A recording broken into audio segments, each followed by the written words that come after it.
નમસ્કાર દોસ્તો, હું ધ્રુવિલ. તમે જોઈ રહ્યા છો ધ ડીએ મોટિવેશન. મિત્રો, સ્વાગત છે આપ સૌનું અમારી ચેનલમાં. તો ચાલો આજની વાર્તા શરૂઆત કરીએ તે પહેલા જો તમે હજુ સુધી અમારી ચેનલને સબસ્ક્રાઇબ નથી કરી તો નીચે રહેલું બેલ આઇકન દબાવીને અમારી ચેનલને અવશ્ય સબસ્ક્રાઇબ કરી લેજો, જેનાથી પરિવારને લગતા મોટિવેશનલ અને પ્રેરણાદાયક વિડીયોઝ પહોંચતા રહે આપની પાસે સૌથી પહેલા. ડોરબેલ વાગતા જ સાંજની રસોઈમાં વ્યસ્ત એવી પ્રેરણાએ હાથ ધોઈને દરવાજો ખોલ્યો. ઘરમાં દાખલ થતા જ ઉમરેથી જ કાર્તિકે પૂછ્યું, પિયા આવી ગઈ? અરે પહેલા અંદર તો આવો, ઘરમાં જ છે તમારી લાડકી પિયા. પિયા બેટા આવું ડેડી આવું કહેતી પિયા પોતાના રૂમમાંથી પૂર ઝડપે બહાર આવી. જો તારા માટે એક સરપ્રાઈઝ છે બેટા, આવું કહી અને કાર્તિકે પિયાના હાથમાં એક બોક્સ આપ્યું. શું છે ડેડી, કહો તો ખરા? અરે પહેલા તું ખોલ તો ખરી. Wow, BlackBerry. Daddy you are so sweet, I love you.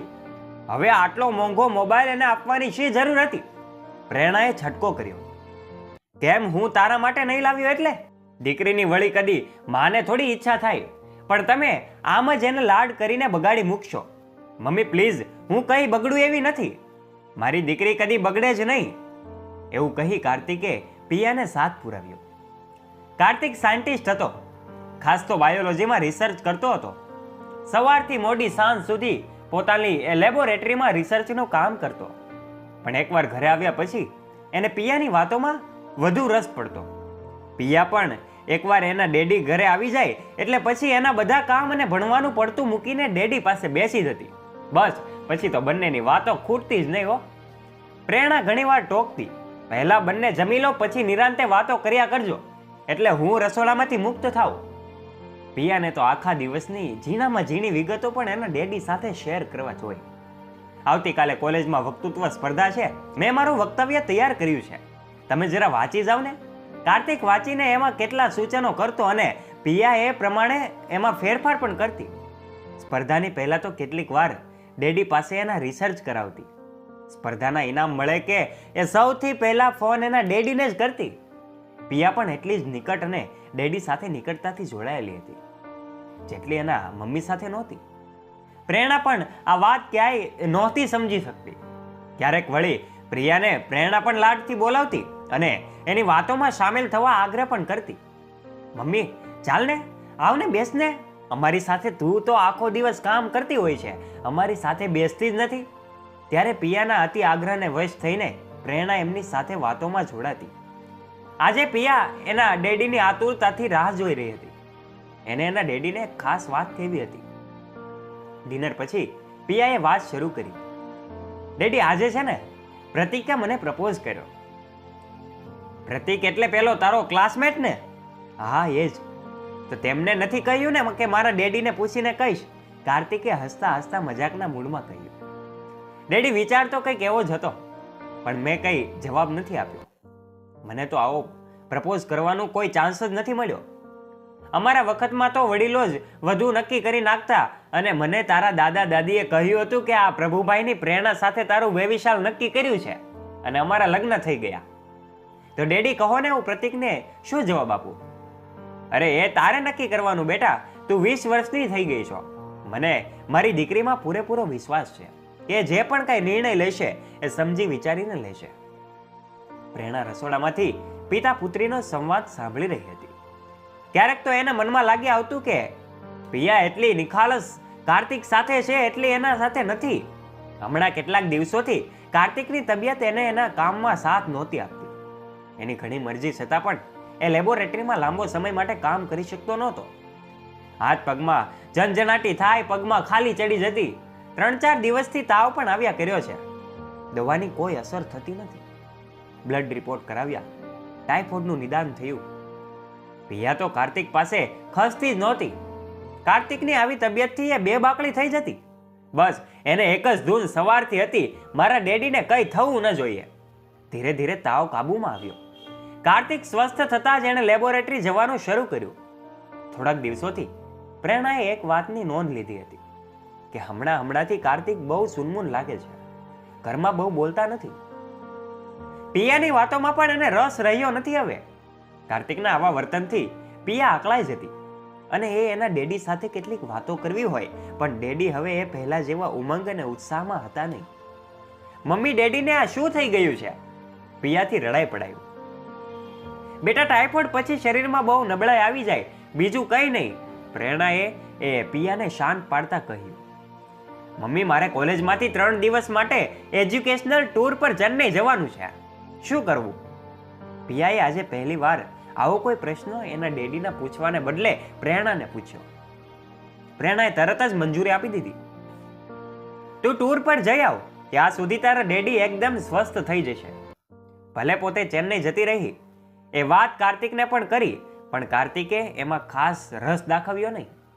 કાર્તિકના આવા વર્તનથી પ્રેરણાનું મન ભરાઈ આવ્યું. એણે મનોમન નક્કી કર્યું કે આજે તો કાર્તિક જેવો ઘરે આવે છે એના આ બદલાયેલા વર્તનનો તાવ મેળવી જ લેવો છે. પિયા પણ ટૂરમાં ગઈ છે એટલે કાર્તિક ઘરમાં એકલો જશે. રાતના જમ્યા પછી પ્રેરણા કાર્તિક પાસે ગઈ. તમને આવા મૂંઝાયેલા જોઈને ચિંતા થાય છે. તમને શું થયું છે કાર્તિક? તમે નક્કી મારાથી કંઈક છુપાવો છો. બસ પ્રેરણાના એક વિધાનથી કાર્તિકનો ભરેલો અગ્નિ એકદમ ભડકે બળ્યો. છુપાવ્યું છે તે? તમે શું બોલી રહ્યા છો?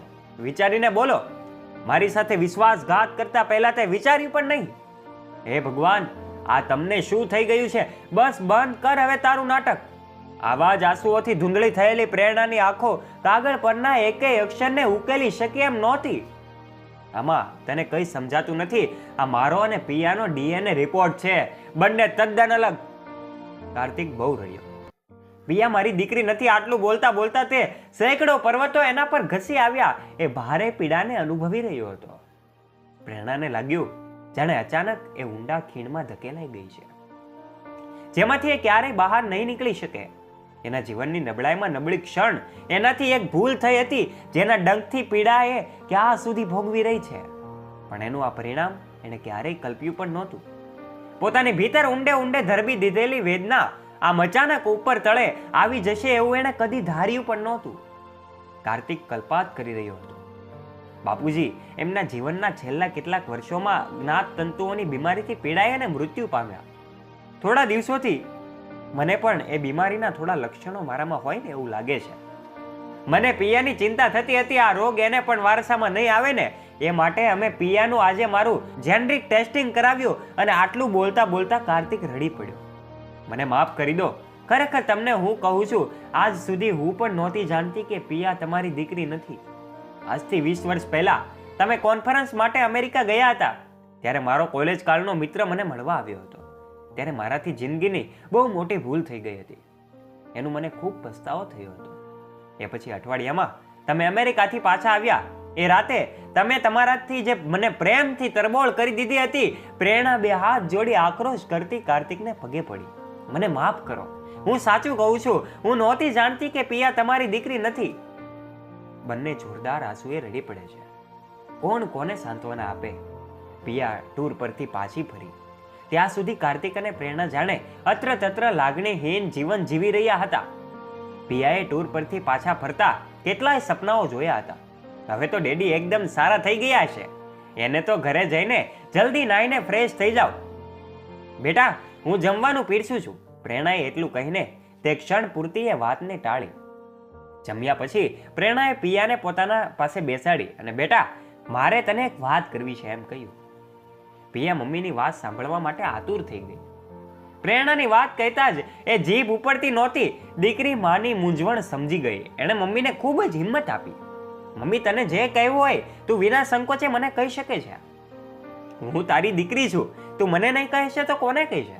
એક બહેન બીજી બહેન પાસે, કે એક સુખી એમ કહેવાય કે એક સખી બીજી સખી પાસે પોતાનું હૃદય ઠાલવે, એમ પ્રેરણાએ પોતાની દીકરીને બધી વાત કરી. બેટા, હું માનું છું કે એક ક્ષણ મારાથી બહુ મોટી ભૂલ થઈ ગઈ હતી. એનો મને ખૂબ પસ્તાવો છે, પણ મારી ભૂલની સજા તારે ભોગવવી પડશે. દીકરા, મને માફ કરી દેજે. પ્રેરણા હિપકે હિપકે રડી પડે છે. એની મમ્મીને છાતી સરખી છાપી દીધી હોય એવું એમને લાગ્યું. પિયા એકાએક મોટી થઈ ગઈ. એણે પ્રેરણાને શાંત બનાવી. આ ઘડીએ પિયા પ્રેરણાની દીકરી નહીં પણ જાણે માં બની ગઈ. મોડી સાંજે ડોરબેલ વાગતા જ જોયું કે કંઈ બન્યું જ નથી એમ પિયા દોડતી બારણું ખોલવા ગઈ. બારણું ખોલતા જ ડેડી, માય સ્વીટ ડેડી કહેતી કાર્તિકને વળગી પડી.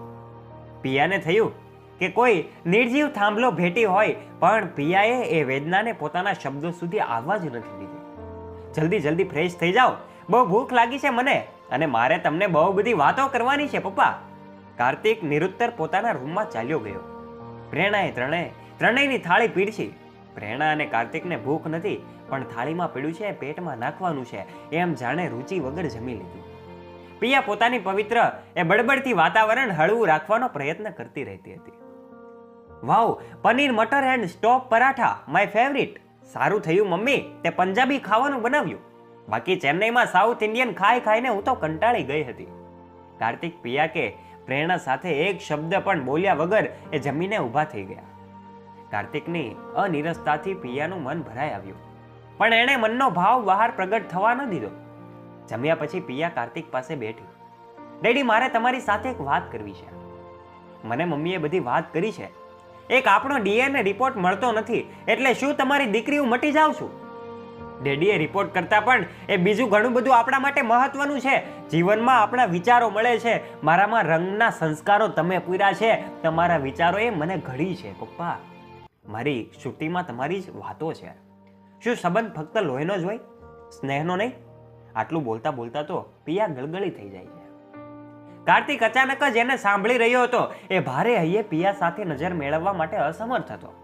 પિયા એને હંમેશાની જેમ હજુ એટલું કે એના ડેડીને કહેવું હતું કે કેટલું બધું કહેવું હતું, ભીતર બોલતી જ રહેતી હતી. હું તમારી દીકરી નથી તો શા માટે તમારા દુઃખે દુઃખી અને તમારા સુખે સુખી થઉં છું? તમે માંદા પડો છો ત્યારે મને કેમ ચેન નથી પડતું?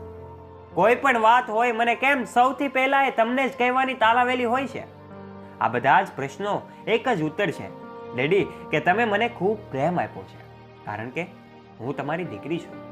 જન્મથી ત્યારથી જ મેં તમને મારા ડેડી માન્યા છે, અને તમે મને તમારી દીકરી માની છે. ડેડી, આ રિપોર્ટ શું આપણા 20 વર્ષના પિતા પુત્રીના સ્નેહ સંબંધને મિટાવી શકે? મમ્મી સ્વીકારે છે કે એનાથી ભૂલ થઈ ગઈ છે, અને એને ખૂબ પસ્તાવો છે, પણ એની આટલી મોટી સજા શા માટે? તમે જ મને સમજાવી હતી ને, એક વ્યક્તિ તો એવી બતાવો કે જેણે કોઈ ભૂલ ન કરી હોય, ક્યારેય ભૂલ ન કરી હોય. ડેડી, તમે મારું સર્વસ્વ છો, તમે જ મારી દુનિયા છો. તમારા વગર હું નહીં જીવી શકું. પ્લીઝ ડેડી, મને અને મમ્મીને આવું નહીં કરો. પ્લીઝ મમ્મીને માફ કરી દો. ડેડી, હું તો તમારી દીકરી જ ને, તમારી દીકરી જ છું. અને એટલા માટે જ આટલું બોલતા પિયા કાર્તિકના ખોળામાં માથું મૂકીને ધુસકે રડી પડે છે. કાર્તિકને ડૂમો ભરાઈ આવ્યો. આવ મારી દીકરી, તું જ મારી દીકરી છે, અને હું જ તારો ડેડી. કોઈ કહે તો ખરું કે તું મારી દીકરી નથી. કહેતા કાર્તિક પણ એ પિયાને ગળે વળગાડી દે છે, અને પિયા પણ ડેડીને કહેતી એ કાર્તિકને વળગી પડી. બંનેની આંખોમાંથી અવિરત એમ કહેવાય કે અશ્રુઓની ધારા વહી રહી છે. પ્રેરણા હંમેશની જેમ એ પિતા પુત્રીના એ પ્રેમને દૂરથી જ નિહાળી રહી હતી. કાર્તિક પાસેના ટેબલ પર પડેલા રિપોર્ટના ટુકડા કરીને બારીની બહાર ફેંકી દે છે, જે પણ પવનના સુસવાટામાં હવામાં ભળી જાય છે. તો મિત્રો, આજ આ વાર્તાનો સૂર હતો. આ તો એક બાપ દીકરીનો પ્રેમ. જો તમને આ પ્રેમ પસંદ આવ્યો હોય તો આ વિડીયોને લાઈક અવશ્ય કરી દેજો, અને તમારા દરેક ગ્રુપમાં દરેક સગા સ્નેહીઓ સુધી આ વિડીયોને જરૂરથી પહોંચાડી દેજો, જેનાથી આ અવનવા વિડીયોઝ એમના સુધી પણ પહોંચતા રહે. ફરી ચેનલને સબસ્ક્રાઇબ અવશ્ય કરી લેજો, જેનાથી અવનવા વિડીયોઝ નોટિફિકેશન્સ આપના સુધી મળતી રહે સૌથી પહેલા. ચાલો ફરી મળીશું એક નવી વાર્તા સાથે, એક નવી સત્ય ઘટના સાથે. ત્યાં સુધી આપ સૌ મિત્રોને જય શ્રી કૃષ્ણ.